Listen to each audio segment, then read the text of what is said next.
Hi friends, মই আজি good morning friends. মই আজি মোৰ নিজৰ বিষয়ে অলপমান ক'ব ওলাইছোঁ। মই 1995-94ত এই সদিলাপুৰ অঞ্চলৰ, মানে সদিলাপুৰ নহয়, ঠিক এইখিনি আচলতে জালুকবাৰী ভূপেন হাজৰিকাৰ সমাধিস্থলৰ পৰা এই কৃষ্ণচূড়া ধাবাখন আছে। কৃষ্ণচূড়া ধাবাৰ পৰা মোৰ ঘৰ মাত্ৰ 2 মিনিট, কিন্তু আজি 20-25 বছৰ ধৰি এই জাগাখিনি এনেকুৱা আণ্ডাৰ ডেভেলপত আছে, মানে কি ক'ম আৰু। মই আজি বহুত দুখত আছোঁ।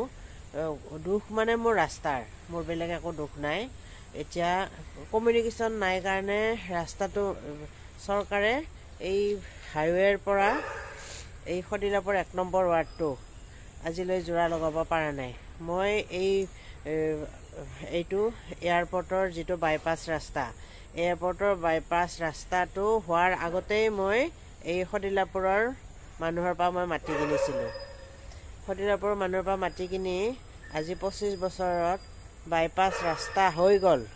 আজি বাইপাছ ৰাস্তা হৈও 10-15 বছৰ হৈ গ'ল, কিন্তু আমাৰ হাইৱেৰ পৰা এই মোৰ 2 মিনিটৰ ৰাস্তা আজিলৈ জোৰা নালাগিল। ম্যাদী পট্টা মাটি হয়, 100 বিঘাৰ প্লট। এইটো ম্যাদী পট্টাৰ মাটি, কিন্তু কথা হ'ল মানুহবিলাকে কিনিছে, কিছুমানে বেচা নাই আৰু কিছুমানে কিনিছে, কিন্তু মানে এইখিনি মানে তেওঁলোকে যোগাযোগ কৰি ৰাস্তাটো বনাই মানে ঘৰ বনাব তেওঁলোকৰ সৎসাহস নাই।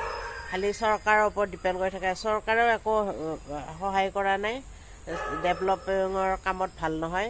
এতিয়া ৱাৰ্ড কমিশ্যনাৰক আমি দৰখাস্ত দিলোঁ, গামোচা পিন্ধালোঁ, তথাপি ৱাৰ্ড কমিশ্যনাৰেও এইখিনি কৰি দিব পৰা নাই, কাৰণ তেওঁ চৰকাৰৰ মানুহ নহয়, BJP চৰকাৰৰ মানুহ নহয় কাৰণে তেওঁ এইখিনি কৰিব। মোৰ ল'ৰা ছোৱালীক আজি ইমান কষ্টৰে, আপোনালোকে এই ৰাস্তা চাওক, কেঁচা ৰাস্তা, কেঁচা ৰাস্তাৰে মই ল'ৰা ছোৱালী দুটাক পঢ়ালোঁ।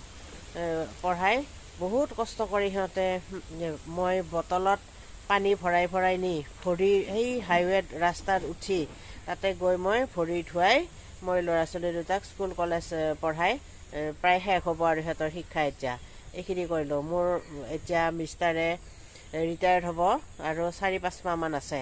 গতিকে আজিলৈ এই ৰাস্তা কেঁচাৰ পৰা পকা নহ'ল, আৰু লাইটৰ ব্যৱস্থা নাই। মই নিজে লাইটৰ খুঁটা, বাঁহৰ খুঁটা টানি টানি আপোনাৰ পকা খুঁটা ল'ব লাগিলে, আৰু মই বেলেগৰ 4 ঘৰ মানুহৰ মানে পাকা পোষ্ট পুতি নেক কাটাৰ লগালেহে মোৰ পোষ্টটোত মই লগাব পাৰিম। মোৰ পোষ্ট মোৰ আছে, মোৰ পোষ্টটো হ'ল পকাৰ, কিন্তু বাকীবিলাকৰ ইমান সুবিধাবাদী মানুহখিনি আজিলৈ তাৰমানে কোনোবাই কৰি দিব, চৰকাৰে কৰি দিব বুলিয়ে আজিলৈ এই জেগাত নাহিল। আপোনালোকে চাওক, এইবিলাক চব বেলেগৰ মাটি, কিন্তু মানে সুবিধা চাই আছে, কোনো মানে নাহে।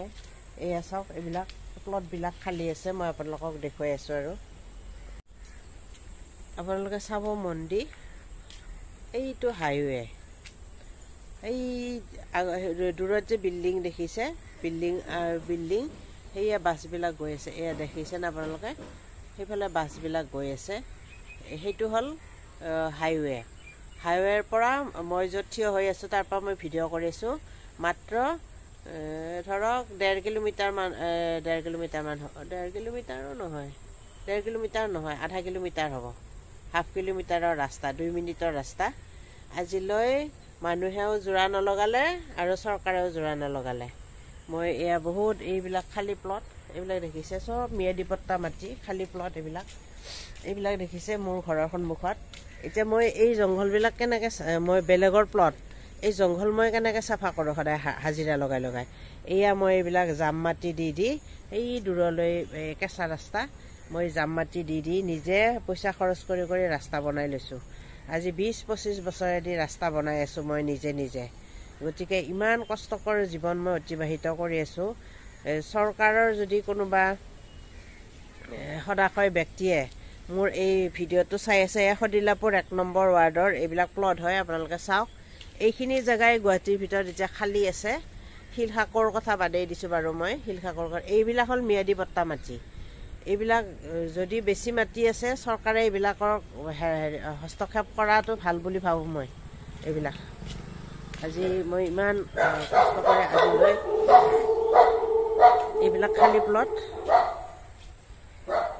ইমান খালী প্লট এইবিলাক সোনকালে ডেভেলপ হ'ব লাগে। ৰাস্তা এইবিলাক আজিলৈ ডেভেলপ হোৱা নাই। তুমি কি ডিউটিত যোৱা? এইবিলাক দেখিছে আপোনালোকে, দুনিয়াৰ খালী প্লট এইবিলাক হ'ল ম্যাদী পট্টা মাটি। এইবিলাক চৰকাৰৰ হস্তক্ষেপ বহুত দৰকাৰ হৈছে এতিয়া। যদি মানুহবিলাকে মাটি নেবেচে, নিজে ডেভেলপ নকৰে, এইবিলাক চৰকাৰে লৈ ল'ব লাগে। চৰকাৰৰ উন্নয়নমূলক কামত এইবিলাক হস্তক্ষেপ কৰাটো মই বিচাৰোঁ। গতিকে আজি মই ইমান বছৰেদি ইয়াতে অকলে আছোঁ। আজি 25 বছৰৰ বেছি হ'ল। 25 বছৰৰ বেছি অকলে এঘৰ মানুহ ইমান ৰাস্তা বনাই থাকিব নোৱাৰে। আৰু এই নিয়াৰেষ্ট হাইৱেটো 1 নম্বৰ ৱাৰ্ডৰ লগত আজিলৈ মানে কানেকশ্যন কৰিব পৰা নাই। গতিকে এইবিলাক যদি কোনোবা চৰকাৰৰ মানুহ আছে, এইবিলাকে মোৰ যদি ভিডিঅ'টো দেখা পায়, তেতিয়াহ'লে তেওঁলোকে যেন চৰকাৰৰ লগত যোগাযোগ কৰে। আৰু আমি ৱাৰ্ড কমিশ্যনাৰক আমি গোটেইখিনি দৰখাস্ত দিয়া হৈ গৈছে। গতিকে আমি আৰু গৈ আৰু পাৰ্চনেলি তাত লগ ধৰাৰ আমি প্ৰয়োজন নাই বুলি ভাবোঁ। গতিকে আপোনালোকে যদি ভিডিঅ'টো চাই এইখিনি ব্যৱস্থা কৰি দিলে আৰু কানেকশ্যন কৰি দিলে মই ভাল পাওঁ। গতিকে ফ্ৰেণ্ডছ, আজিৰ ভিডিঅ'টো মই ৰাস্তাৰ ওপৰতে মই ক'লোঁ, কাৰণ ৰাস্তা নহ'লে মানুহৰ ডেভেলপমেণ্ট নহয়। ৰাস্তাইহে মানুহৰ উন্নতি সাধন কৰে। ৰাস্তা ঘাট নহ'লে বেপাৰ বাণিজ্য ফ্লপ মাৰে। ঘৰ আছে, ঘৰ ভাড়া দিব পৰা নাই, ৰাস্তা নাই কাৰণে। গতিকে মোৰ গোটেইখিনি সুবিধা আছে, কিন্তু 2 মিনিটৰ ৰাস্তা আমাৰ ভূপেন হাজৰিকাৰ সমাধিস্থললৈ। কেণ্টাৰ ষ্টপেজ আছে তাতে, গোৱালপাৰাৰ বাছ ষ্টেণ্ড আছে, আপোনাৰ এয়াৰপৰ্ট যোৱা, ধাৰাপুৰ যোৱা, পলাশবাৰী যোৱা, মিৰ্জা যোৱা, কিমান সুবিধা। কিন্তু ৰাস্তাটো মানে চৰকাৰে যোগাযোগ কৰা নাই, আৰু পাব্লিকে মানে ইমান পিছুৱাই থাকে। পাব্লিকৰ নিজৰ ব্যক্তিগত মাটিবিলাক চৰকাৰক চৰকাৰৰ ওপৰত ডিপেণ্ড কৰিলেও মানুহৰ সমাজৰ উন্নতি নহয়। মই যিখিনি পাৰোঁ মই আজি 20-25 বছৰ অকলে কৰিছোঁ। কোনো মোক হেল্পো কৰা নাই, আৰু মই কাৰো কাষত হাতো পাতা নাই। গতিকে আজি যদি মোৰ ভিডিঅ'টো কাৰোবাৰ চাই অলপমান যদি গাত লাগিছে, তেতিয়া 1 নম্বৰ ৱাৰ্ড এইটো সদিলাপুৰৰ ৰাস্তাটো যেন কৃষ্ণচূড়া ধাবাৰ পৰা আমাৰ সদিলাপুৰৰ গাঁওখনৰ লগত যোগাযোগ কৰি দিলে মই বহুত ভাল পাম। আৰু চৰকাৰৰ লগত যেন তেওঁলোকে কথা পাতে, আৰু যদি কাৰোবাৰ নিজৰ মাটি আছে, তেওঁলোকে যেন আহি আগভাগ লৈ এই ৰাস্তাটোৰ কাৰণে কৰে, ছাপৰ্ট কৰে, মোক সহযোগ কৰে যাতে। আজিলৈ আহিছোঁ।